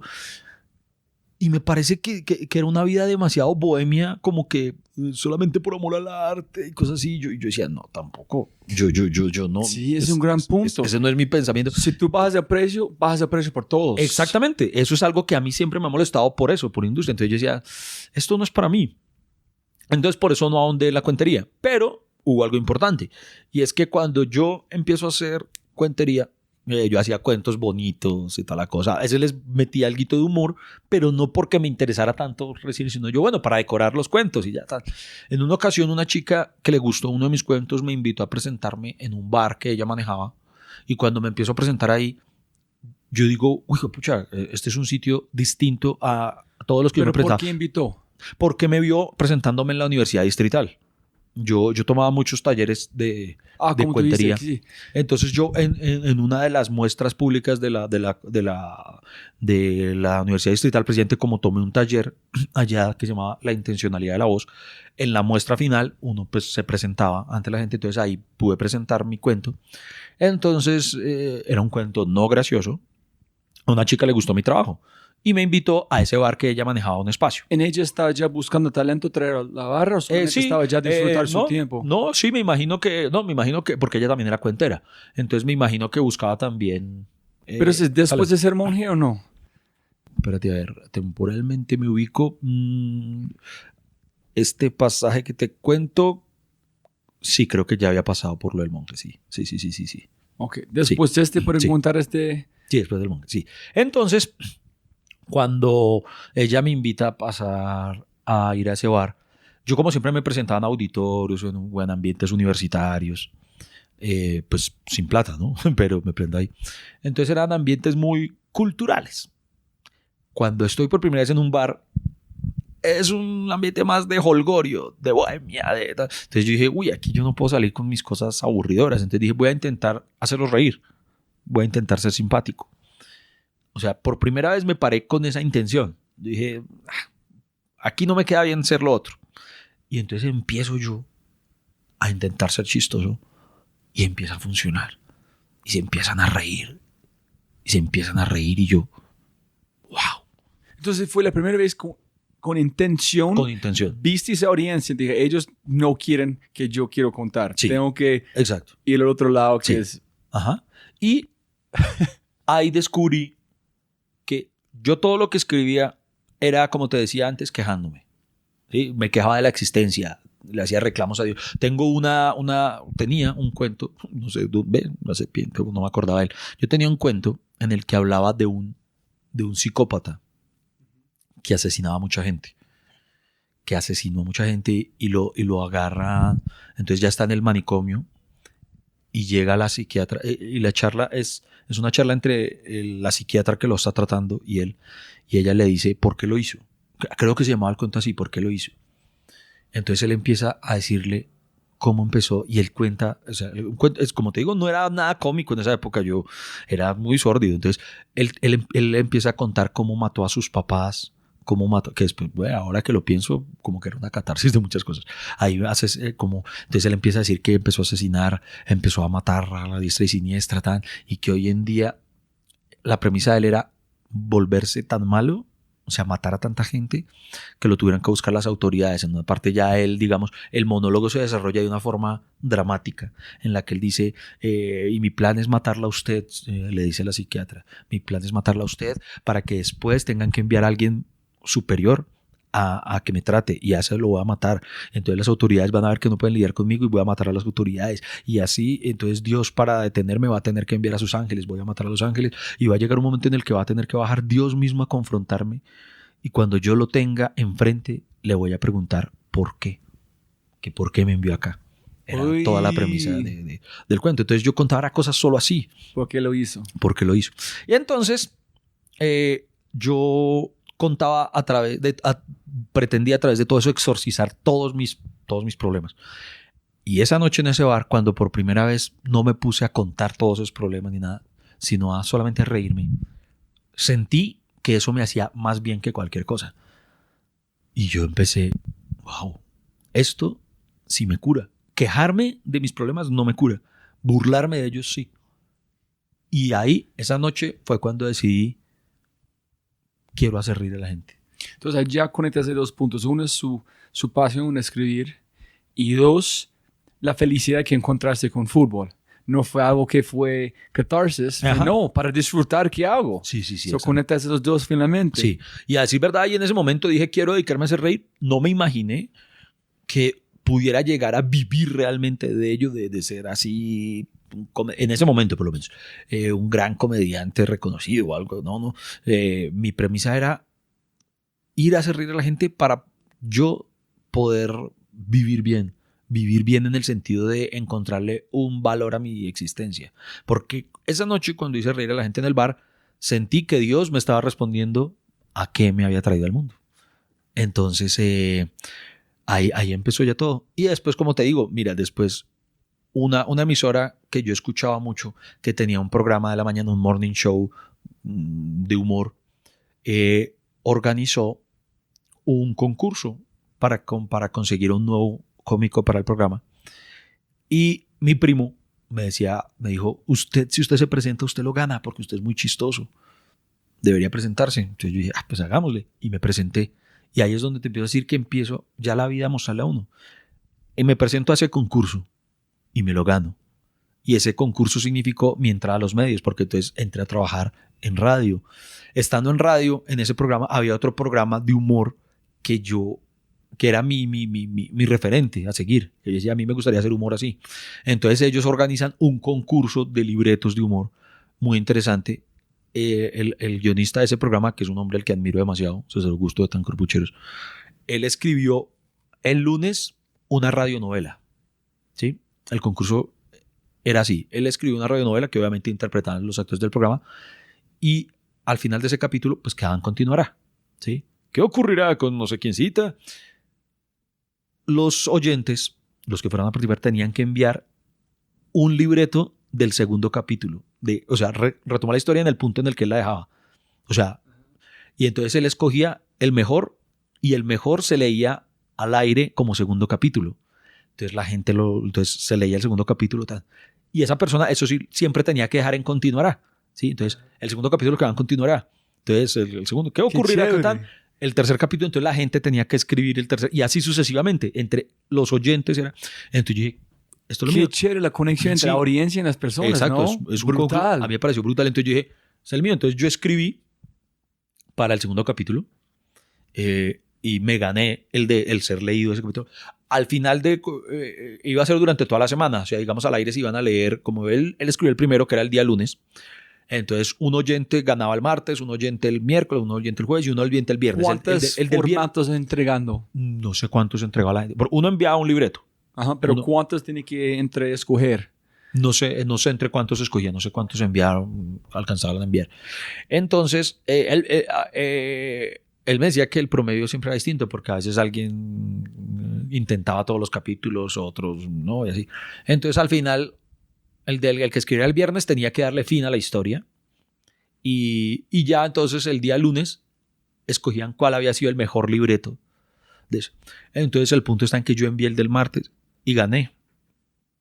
Y entonces yo, wow. Entonces, para mí esa felicidad que significó el escuchar cómo interpretaban al aire mi libreto, eso a mí me pareció demasiado bacano. Y yo envié otro para el miércoles y ya no leyó, y yo lo envié y ya no salí. Después, obviamente, él me explicó, no envíes porque es que solo puede ser una vez, o sea, solo puede ganar uno los días. Y entonces al final, el día lunes, anuncian el ganador y fui yo, al mejor libretista de humor. Entonces ahí es lo que yo te decía, todo lo que yo intenté como escritor serio, nunca pude, pero todo lo que intenté como escritor de humor, siempre gané. La vida me ponía, y uno es el que a veces no se da cuenta. Dos preguntas. La primera es que tú, con el propósito, hiciste algo chistoso en frente de esta audiencia. En su mente, memoria, ¿tú puedes devolver en tiempo, en ver todo el escenario, solamente recuerdas los sentimientos? Recuerdo malos sentimientos, recuerdo algo, y es que el bar era muy pequeño, tenía capacidad, yo calculo, para máximo unas 30 personas. Pero fue consciente en tiempo real durante que, wow, está funcionando, ¿cómo me siento? No, ¿O estás como negro? No, total, lo siento, sí, lo siento mucho que estaba funcionando. Incluso tengo que admitirlo, obviamente, pues como no era mi plan pararme y hacer reír, yo empecé a improvisar muchas cosas, pero en ese momento, y mis primeras presentaciones, lo admito, esto me da pena admitirlo, pero lo hago, contaba chistes y cuentos que no eran míos, que no eran de mi autoría, porque yo no tenía el material, pero era bueno interpretándolos. Pero precisamente yo dije, no, esto es mientras produzco el mío, entonces yo tengo que escribir rápido lo mío para contar lo mío. Y empiezo, igual no me demoré mucho, precisamente, pues porque tenía como la capacidad para hacerlo. Entonces empecé a escribir todo lo de humor y en participar en todas las cosas de humor. Y hermano, pues la vida me permitió ver que cuando ya lo entendí, fue eso, que yo tenía un talento para el humor y que había nacido para eso. ¿Y cómo empezaste a pulir su talento? ¿Cómo afilar? Como afilarlo primero con el mismo oficio. O sea, el hecho de entre más uno escriba, mejor lo va a hacer. Y después de mi paso por el programa, por el concurso que te digo, principalmente, ese fue uno de las cosas que más me ayudó. El guionista, precisamente César Augusto, vio algo en mí. Me dijo, usted mantiene algo. Y entonces empezamos a volvernos amigos, digámoslo así. Él fue demasiado generoso conmigo. Yo le dije que si podíamos vernos. Entonces él me permitió verme con él, me invitó a tomarme algo. Y yo le dije cuánto lo admiraba, que yo quería dedicarme a eso, que quería aprender. Y él me empezó a poner tareas. Me dijo, bueno, mire, escríbame tal y tal cosa. Y así, entonces él me empezó a formar. Empecé Vargasville. Cuando a Vargasville yo lo conocí trabajando en esta emisora donde gané el concurso que te comento. Él fue una vez y yo escribí pues unos guiones para él. Y cuando los vio un fotógrafo de RCN, amigo mío, le había hablado ya de mí. Pero ese día cuando me conoció, dijo, wow, estos libretos son buenos. Entonces él me llamó y me dijo, ¿le gustaría escribir para mí? Yo, claro. Y entonces así poco a poco, trabajando con ellos, fue la mejor forma de aprender y de pulir el estilo. Increíble, ¿no? Sí, hoy en día se lo miro en retrospectiva y sí, es un camino bonito. ¿Y puedes hablar sobre la parte con un hombre que tú dices, listo, estoy listo, manténme aquí para el resto de mi vida? Digo, no, tú tienes una energía muy especial, ese no es su calling, como con el monje, con esta parte. ¿Quieres hablar de este? Yo en la época en la que la depresión estaba más fuerte en mí, en la época en la que incluso llegué a pensar en el suicidio, yo quería resistirme a esa posibilidad, obviamente. Entonces, yo en busca de cómo salvarme, de cómo encontrar una sanación espiritual, escuché de un monasterio, de unos monjes benedictinos, en donde podía aspirar a ser monje. Y yo dije, pero entonces es mi camino, de pronto pues, estar aislado del mundo y de pronto allá encuentro la paz que no he podido encontrar en el mundo, digámoslo así. Entonces voy, hablo con el abad, le explico mi situación, me pide, obviamente pues no es que pueda llegar cualquiera allá, yo iba con una recomendación que ahí me sirvió, todo en la vida pasa por algo. Cuando yo estuve en la parroquia del barrio, en el grupo de teatro, una de las directoras era una monja española y ella conocía al abad del monasterio. Entonces ella fue mi recomendación para que él me acogiera y me permitiera estar con ellos. Entonces entré al monasterio y estuve más o menos alrededor de 3 meses viviendo allá, haciendo como ¿cómo se dice? Como la iniciación del camino para convertirme en monje. Y al cabo de 3 meses, más o menos, sí creo que era el asunto, uno tiene que volver a salir al mundo, le dan como una semana para que uno tome la decisión ya del todo, de si quiere hacer el juramento. ¿Sí? Y cuando llega ese momento previo, digamos, los 3 meses que pasé allá, para mí fueron maravillosos, me cambiaron la vida, me sirvieron mucho. Y entonces cuando tomo la decisión de ir a hablar porque ya se iba a cumplir mi tiempo, que tenía que salir, hablo con el abad y es el abad quien me dice, Iván, yo creo que tú no estás hecho para acá. Entonces yo dije, ay, otro rechazo, Dios mío, dije, me preocupé. Pero él me lo dijo, no, es que yo como allá adentro hacía reír mucho a los monjes. Porque yo me la pasaba, ¿Otra vez? Sí, yo me la pasaba molestando mucho allá. Entonces él me decía que yo tenía una alegría muy bonita y me decía que Dios no quería esa alegría allá encerrada, que yo tenía una misión con esa alegría en el mundo, afuera. Yo no lo entendí en ese momento. Yo decía, otras las señales que no vi. Un señal gigante. Literalmente sí. del man. Exacto. Y yo no la entendí. Pero decía, dale, una misión con la alegría. Y entonces me Más confundido. Más, sí, salí yo. Pero salí tranquilo. O sea, el estar allá me dio mucha paz y me sirvió mucho en su momento. Para mí es que entonces es una de las mejores historias que he escuchado. Que alguien que en mi opinión van a ser, no, sí, tiene que ser parte del club, venga, no. Vio algo especial, tuvo la capacidad, sabiduría, de decir, no, tú estás metido por algo diferente. Ese es otro nivel de pensamiento sí, para es una mí. cosa muy bonita, sí, no, tal cual. Entonces tienes a abuelita, la mujer que descubrió su journal, este señor, los chicos en su club, la mujer que encontró hablando enfrente de y finalmente el hombre con el libreto, ¿no? Sí. Esa es una gente que vieron algo finalmente. Sí. Y yo creo que en mi vida han existido muchos, yo los llamo ángeles, muchas personas que han aparecido y que me han ayudado en un momento clave a ver alguna cosa o a hacer algo. Todos ellos son muchas las personas que me tienen donde estoy hoy en día. Diego fue un experto en para encontrar gente más raro que invisible, pero él vio algo en ellos. Diego Parra, con quien tomé el primer taller, él, por ejemplo, me marcó por una cosa. el primer día del taller, cuando empieza el taller, que éramos alrededor de tal vez unas 20 personas tomando el taller, él abrió diciendo esto, diciendo, de todos ustedes, solo uno va a ser comediante.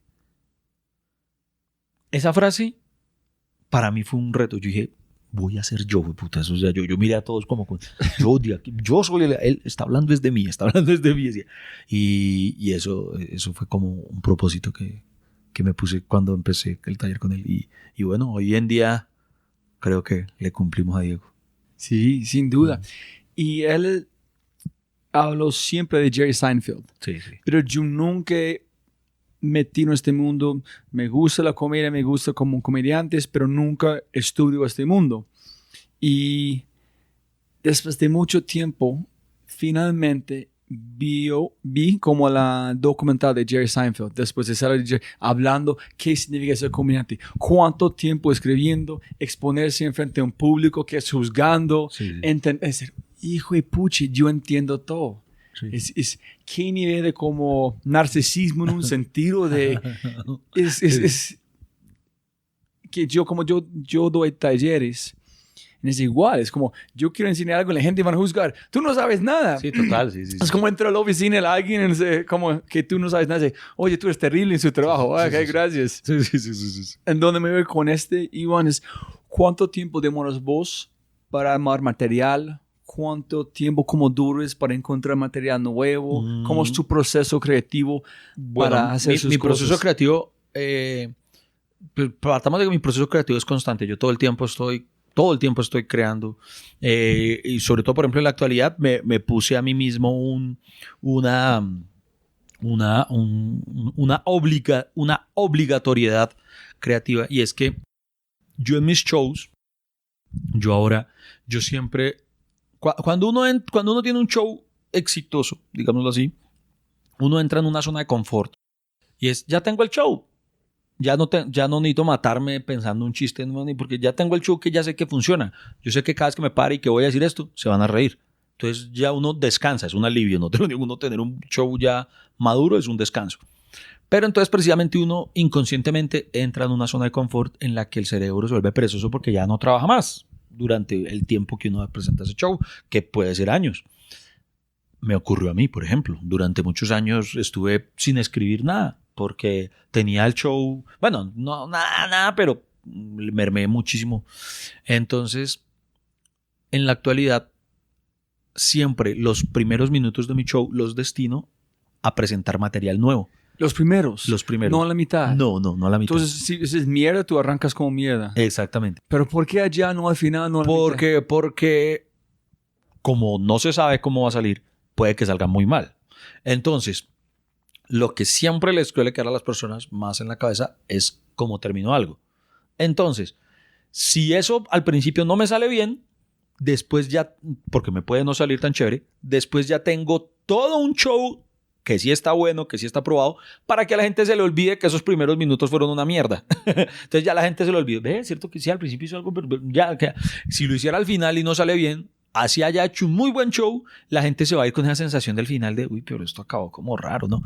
En cambio, así al inicio, hay un riesgo al inicio, y es que precisamente voy a empezar con algo que no sé si va a funcionar, entonces va a ser complicado, pero es mucho mejor porque precisamente eso, el riesgo se disminuye en que si no me sale bien, ya después les presento el show de verdad, con el que sí se van a reír. Entonces saco eso otro para hacer que se les olvide lo otro. Es como si fuera la luz roja de los hombres de negro. Y ya. Entonces es por eso. Men in Black. Sí, exacto. Ajá. Y ese es mi...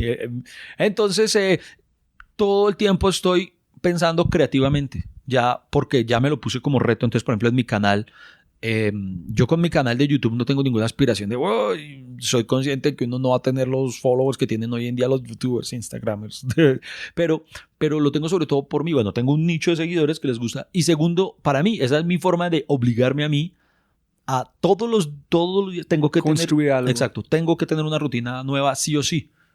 Entonces Allá empieza a armar las piezas para poner las cosas más poderosas. Entonces todo el tiempo, en la actualidad, todo el tiempo estoy creando, todo el tiempo estoy creando. Y me gusta mucho hablar de temas coyunturales, de temas de por ejemplo, hoy así un adelanto, por ejemplo, hoy, mi rutina de hoy, que además va a ser arriesgada, la de hoy es arriesgada, pienso hablar de la polémica de Miss España, de la primera Miss Universo transgénero. Entonces, vamos a ver cómo resulta eso. Chévere. Hoy yo estaba viendo de Dave Chappelle diciendo que no más. La gente son tan sensibles, no vale la pena ser comediante. Eso es porque me encanta Colombia en un sentido. La gente hacemos cosas muy, no sé, en los Estados Unidos la gente va a juzgar duro. Inténtalo aquí en Colombia, pero eso es porque me encanta Colombia. La gente, listo, hermano, hablando de cosas que en un sentido son terribles, pero sabemos un chiste. Después del día es un chiste, olvídalo. La gente aquí no son tan sensibles como... Sí, vea pues, aquí yo tenía la percepción de que allá son más abiertos que... ¿Sí? Sí, vea pues. Si tú hablas de transgénero como allá, la gente va a tener 20 personas escribiéndote, eso no es justo, ellos... No, okay, pues vamos a verlo. Cuando yo presente la rutina, vamos a ver si no me pasa lo mismo. De los comediantes que tuvieron una influencia más grande en su vida... Hay muchos, pero indudablemente uno que me marcó fue Seinfeld. ¿Por qué? Porque fue el primero que vi haciendo stand-up. Sin yo saber qué era. Yo vengo de una tradición de humorismo muy paisa, muy de exageración paisa, mucho de cosas que había visto completamente distintas. Y la primera vez que vi el show de Seinfeld, me refiero a su programa de televisión, si recuerdas hay un fragmento al inicio donde él hace un monólogo y al final.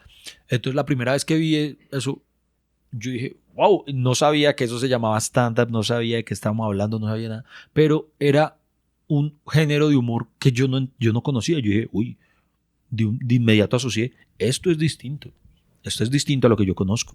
Además que tuve una gran fortuna, y es que el primer capítulo, la primera vez que vi un monólogo de Seinfeld, habló de Batman. Además, habló de Batman, entonces me pegó doble. Entonces me pareció muy curioso. Entonces ahí me empecé a volver fan de él. Después ya empiezo a averiguar y empiezo a saber que eso que él hacía se llamaba stand-up comedy. Y yo, pues, y eso me empieza a marcar. Y ya después, cuando empiezo a estudiar con Gonzalo Valderrama, Gonzalo me muestra en los talleres personalizados con él el show completo de Seinfeld, porque pues yo solo veía los fragmenticos de la comedia. Pero en cambio, Gonzalo me muestra un show de él que se llama I'm Telling You for Last Time. Ajá, brutal. Y eso, yo dije, ahí sí dije, yo quiero eso, yo quiero hacer eso, yo quiero hacer un show. Y entonces me marcó muchísimo. Y hoy en día, Seinfeld sigue siendo, por ejemplo, en la actualidad, para mí ver Comedians in Cars Getting Coffee, ¿lo has visto? Para mí, cada charla es tan reveladora. Entonces ahí le he escuchado a él y a los que él entrevista decir cosas tan brutales que yo digo, wow. Entonces, por eso Seinfeld para mí es demasiado Este show importante. Es más que bueno. Hay unos conversaciones. ¿Cuál es tu favorito? ¿Tienes uno de ellos? Yo destaco la que es con Jim Carrey o la que es con Chris Rock. Chris Rock es para mí. Sí. No sé, estás allá. Ellos están hablando de Bill Cosby, que fue al show, tuvo 2 horas de material nuevo. Y él dijo, en ese de punto 1, punto 2, casi morir de carcajadas. Y en el man, como su cara, tú puedes ver en tiempo real cambiar, que es, ¿cómo es posible 2 horas de material nuevo que todo mata? Exacto, eso, sí, tal cual, esa parte. Y con Kevin Hart fue muy chévere también. Kevin Hart también es muy bueno. Con Kevin Hart, por ejemplo, recuerdas, como te digo, de casi todas las charlas sale algo. Con Kevin Hart me encanta una en la que Kevin Hart le está contando, le dice, en estos días mi hija me preguntó que si somos ricos. No sé si recuerdas, Seinfeld no supe cómo manejar, y entonces Seinfeld le dice, a mí ya me pasó también, mi hijo me preguntó que si éramos ricos y le dije, no, el rico soy yo, tú no tienes plata. Yo he trabajado ese dinero, tú todavía no. Sí, no, Seinfeld es... Yo amo a Seinfeld. ¿Y has visto con Letterman las conversaciones como este enfrente a la audiencia con Jerry Seinfeld? No. David Letterman tiene un show que lanzó. ¿Está en Netflix? Se llama My Guest Doesn't Need an Introduction. My Next Guest Doesn't Need an Introduction. Hablan con Obama, George Clooney. Sí. Y el primero fue con Seinfeld. ¿Seinfeld está ahí? Sí, en este primero es brutal. Wow. Es como una hora ya. No, me pondría a verlo. Sí, a ver, con Letterman y Seinfeld hablando está muy chévere. Cuénteme antes de la última parte sobre con el proceso de ser Batman, la voz para la película? ¿Cómo llegaron aquí? ¿Cómo fue el proceso? Bueno. Y para mí, la razón es cuando, después de conocer su amor por Batman, en que tú fuera Batman de verdad, Sí. yo no puedo imaginar la felicidad si yo soy yo de... Sí, no hay cómo describirlo, la verdad, no hay cómo describirlo, porque yo no puedo decir ni siquiera que fue un sueño hecho realidad, porque yo nunca me imaginé que pudiera ser Batman. Ni una película Sí, de Lego. No. Claro, no. Entonces, cuando yo tenía como una relación cercana con la gente de Warner Bros. por Batman, precisamente de manera previa, por ejemplo, ese año, a principio de año, ellos me habían enviado como representante por Colombia a la premiere de Batman vs. Superman en Ciudad de México. Entonces... Porque tú eres un influenciador. Sí, digamos que un influenciador en torno a temas de Batman. Ajá. Entonces, ya tenía un vínculo cercano con ellos, entonces ellos me llaman y me dicen que Warner quería apostarle a algo distinto, y es que el doblaje para Latinoamérica se realiza casi en un 90% en México. Está casi todo allá monopolizado por los mexicanos. Entonces ellos dijeron que querían hacer una prueba de tener una versión con otras voces. Entonces con una voz colombiana en este caso. Entonces estaban realizando las pruebas de voz, los casting para eso. Entonces que sí me interesaba. Pero cada país en No, por regiones. Entonces, digamos, la de Colombia iba a estar para los países cercanos a nosotros. Consideraron hacer una versión para Argentina, Uruguay y Paraguay, así. Pero entonces creo que finalmente no se hizo. Entonces, pues se presenté la audición. Yo no lo podía creer, primero el solo hecho de que estuviera audicionando para eso. ¿Pero cómo fue la llamada? Ellos solamente dijeron, vamos a hacer una... No, me llamaron, me invitaron a una reunión en la oficina de ellos en Warner. Entonces me reúno con ellos y ahí es donde me cuentan eso. ¿Y fue otras personas contigo también o solamente vos? Ellos contaron cada persona que iban a audicionar. No, a cada persona le contaban, pero no me reunían con todos los otros aspirantes, no, a cada uno fue por aparte. Eso es muy similar a Diego. Uno de ustedes van a ser Batman. Sí, no, porque donde hubieran hecho eso, yo mato a los otros ahí mismo y me ahorro todo eso. ¿Fue otros amigos que están intentando también? ¿Te conociste? No, pero amigos míos no. Como tal, hubo dos actores, prefiero no decir el nombre pues para no decirlo y les gané.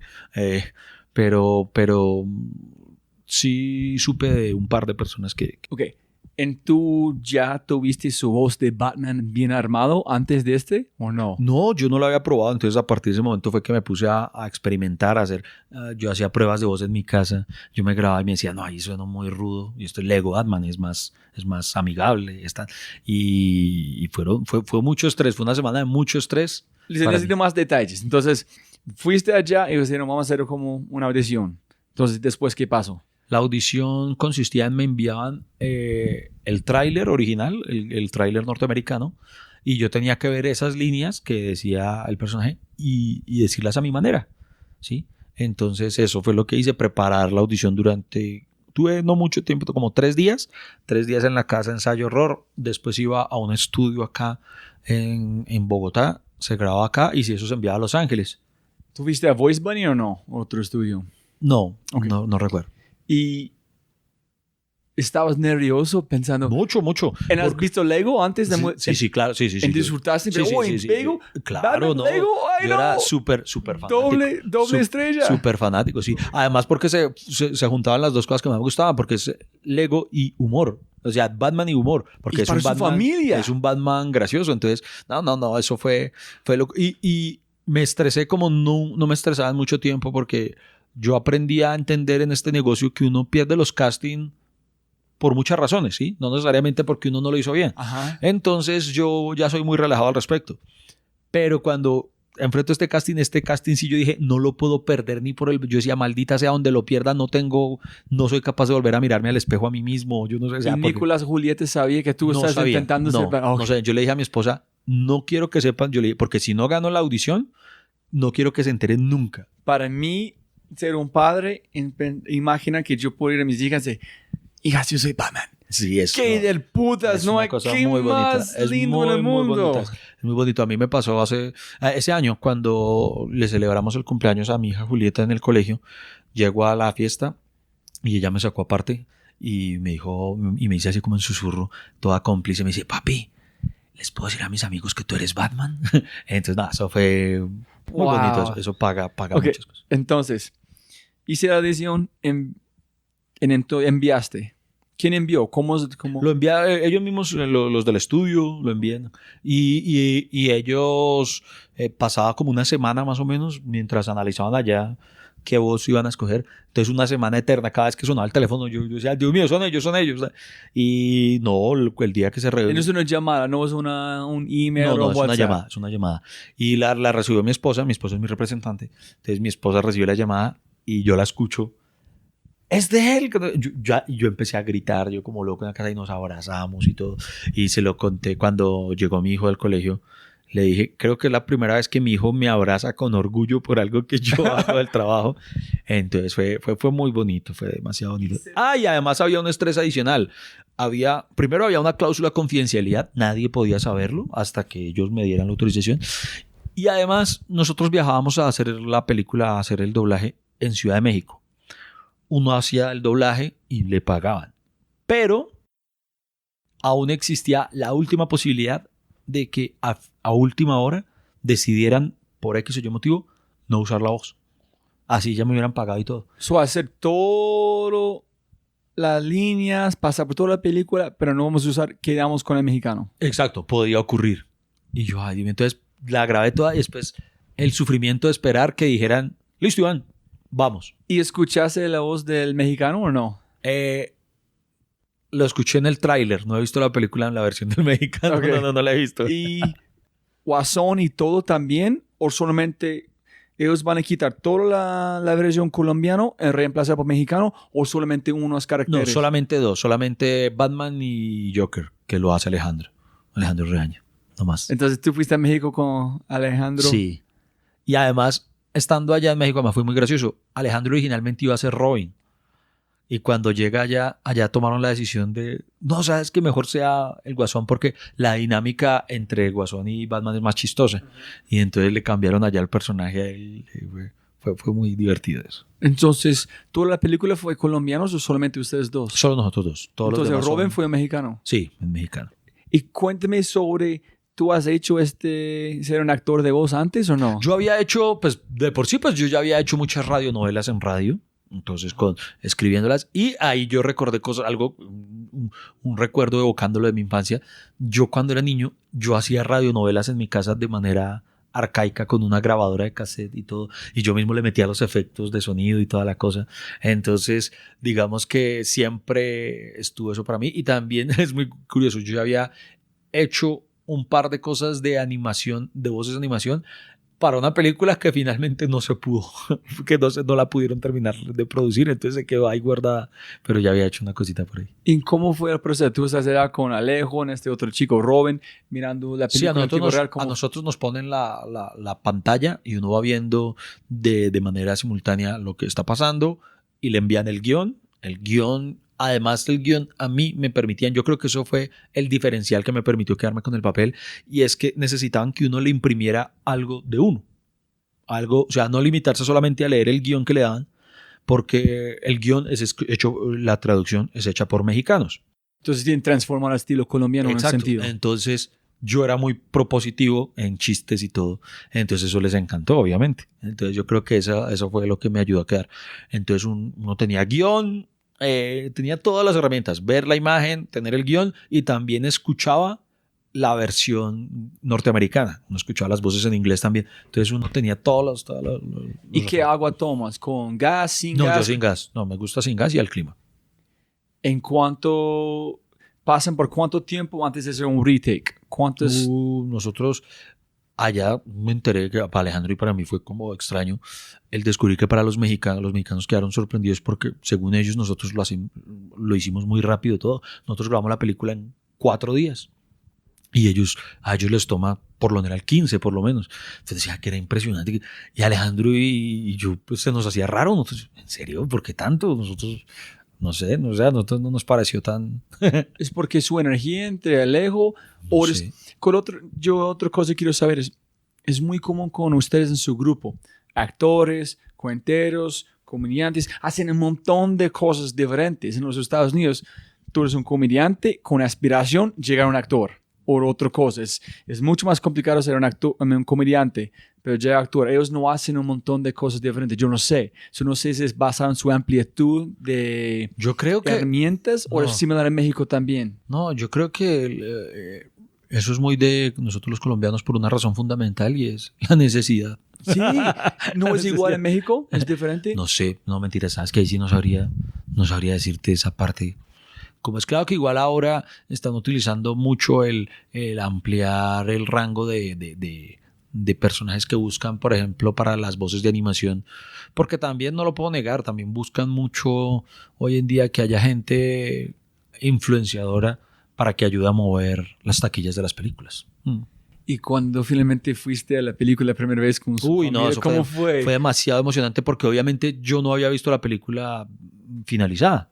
¿Sí? No, solo la vi acá como todos ustedes, como un parroquiano normal, porque primero allá uno no le muestran uno ve las escenas de uno no sabe cómo están las otras, no tal, y uno los ve sin la mezcla final, ya es otra cosa muy distinta. Es, por ejemplo, la película, como abre el opening de la película, que es con mi voz además, empieza con una música muy de Batman, una cosa que cuando yo me senté ahí en la sala de cine y escuché eso, el corazón a mí me hacía así, escuchar mi voz y la música de Batman.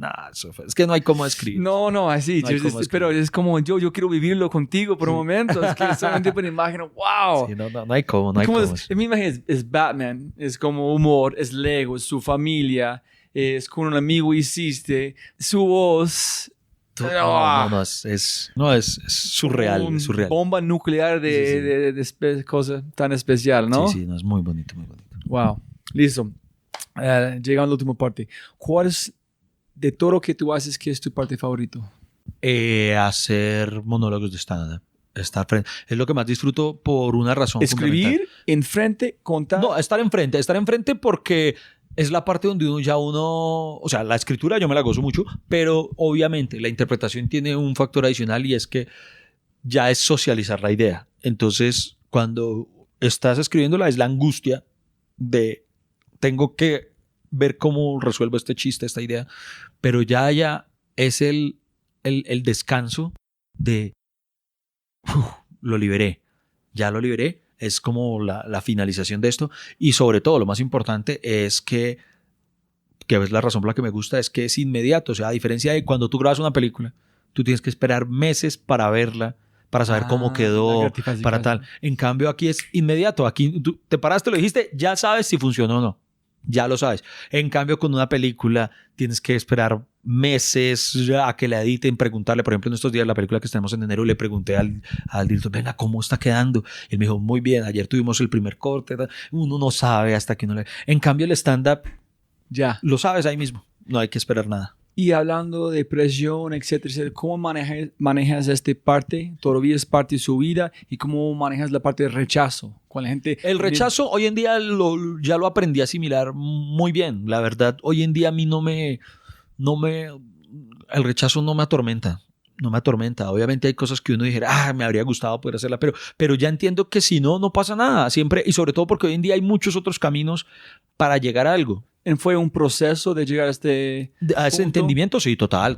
¿Cómo fue el proceso de rechazo con sus primeros shows? Con la gente, fuiste tú, no me gustó. Es madurez. Es ya cuando uno aprende a entender que es normal. Que es normal que no a todo el mundo le guste, que es normal, o sea, no, si alguien me escribe a mí, usted es muy mal comediante, yo no me lo tomo a título personal, yo no digo, este man es un desgraciado, no, es man al que no le gusta mi humor, punto. Hay cómicos que a mí no me gustan, pero no es que sean malas personas ni que ellos estén haciéndolo mal, sino que su humor no me conecta a mí.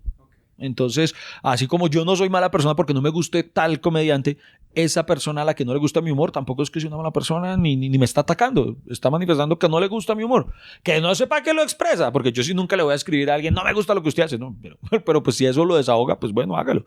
Entonces hoy en día sí, yo creo que eso es madurez, lo que te decía, los castings, uno al principio, no se queda con un casting y uno se atormenta, uno se llama maldita sea, eso es porque no sirvo, porque lo hice mal. No, hoy en día uno entiende, no era para mí. ¿Y el mejor o peor consejo que ha recibido en su vida? El mejor consejo me lo dio César Augusto Tancur Pucheros, el libretista al que te mencioné. Él una vez me dijo, Marín, el talento métaselo por el culo. La única diferencia va a ser su disciplina. Y eso ha regido mi vida. Y es verdad.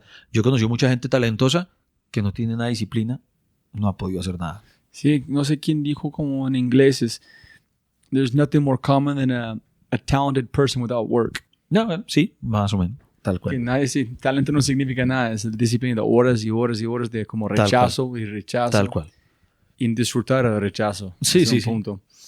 En el peor consejo. Y el peor consejo, me da pena decirlo, pero ay, tiene que ser muy bueno si estás pero el peor consejo pero me lo dijeron pero en tono de broma o espero que haya sido broma. Decía, hermano, ¿por qué no se mete a buscar en comediantes de otros países que hablen en lenguas que no entienden acá y traducimos eso para que usted lo haga acá? Es como ir a un hombre japonés. Sí, exacto. Sí. ¿Quién se va a enterar si usted hace la rutina de un comediante de Senegal? No sabe si fue un real o un chiste, no sabe. Sí, yo espero que el que me lo dijo me lo haya dicho en broma. Y yo, pero no, espero que... Pero sería chistoso hacer un experimento, más si funciona, ¿no? Pero tal cual la traducción. Sí. Es mejor usar Google Translate. Sí. O sea, decir una barra basada, sí. Pero tal cual, allá, palabras allá. Decir, hola, yo soy Mohamed. Ay, Dios mío, sí, es el peor. 10 minutos. De Mohamed. Sí. Traducido Mohamed, Google Translate. Cada vez que adoro a Alá, no sé. Ay, Dios mío, bueno. ¿Qué más dice ese man está hablando de un camello? ¿Es un camello, un camello real? Sí. Ay, Dios mío, pero bueno. ¿No les ha pasado cuando van por el desierto? ¿Qué camello? Sí. Con un camello. Ay, Dios mío, bueno. No entiendo por qué está riendo. Imagínate todos los escenarios que puede hacer con este. ¿Qué es la creatividad? ¿Qué es la creatividad? Es creer que siempre hay una forma nueva de hacer algo. Que yo odio la expresión todo está inventado. Sí, no. Yo odio esa expresión. Ok. Si puedes dejar un mensaje en una cartelera enorme, si frente al aeropuerto de El Dorado, con cualquier mensaje para todo el mundo despegando, aterrizando, o un mensaje de WhatsApp que toda América Latina va a recibir al mismo momento, ¿qué mensaje vas a dejar? Gracias por las sonrisas. Ah, qué chévere. Y la última pregunta. Si quieres dejar un mensaje a todo el mundo escuchando, como algo que olvidamos de hablar, un mensaje a sus hijos, algo a la gente que es sus fans, ¿qué quieres decir a ellos? No, pues que el mensaje es, si ustedes están escuchando esto, créanme que valoro mucho cada vez que así como pues lo que te decía que no entiendo, que respeto, pero no entiendo por qué alguien le escribe a alguien, no me gustó lo que usted hace, ¿sí? No entiendo para qué lo hacen, pero bueno, si les desahoga, háganlo. Así como no entiendo eso, le quiero decir a quienes se toman la molestia de escribir, me gusta lo que hace, decirles que créanme que obviamente no siempre le puedo responder a todos, pero cada vez que leo un comentario de algo que para ustedes pudo haber significado de manera positiva algo de lo que yo hago en mi trabajo, se los juro por Dios santo que eso me ayuda y es la gasolina que me hace seguir haciéndolo. Eso les quiero decir. Entonces, muchas gracias por cada vez que se toman la molestia de escribírmelo. Ok. Y gracias a Lady, Julieta, Nicolás por el tiempo de su... Eso sí.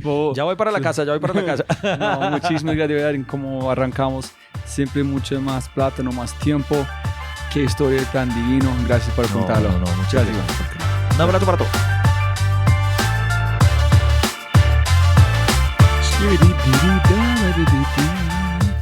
Mis oyentes favoritos, si todavía estás escuchando este podcast, no puede ser.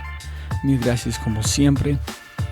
Espero que este año pueda traerte regalitos de la gente que escucha en este punto, la gente que están inscrito a mi newsletter. Y como siempre, mil gracias por escuchar. Por favor, si tienes un momento, en serio, toma un segundo y envía un mensaje a Iván. Todos sus redes sociales les dan muy sencillo. Iván Marín soy yo en casi todo, pero también los links en thefryshow.com/Iván Marín. Y dígale a él como mil gracias por esta información, porque de verdad que han pasado en este podcast, han cambiado mi vida en cómo ver el rechazo y qué significa y las señales de la vida. Y con ese dicho, abrazos gigantes como siempre. Hasta el próximo episodio. Chao.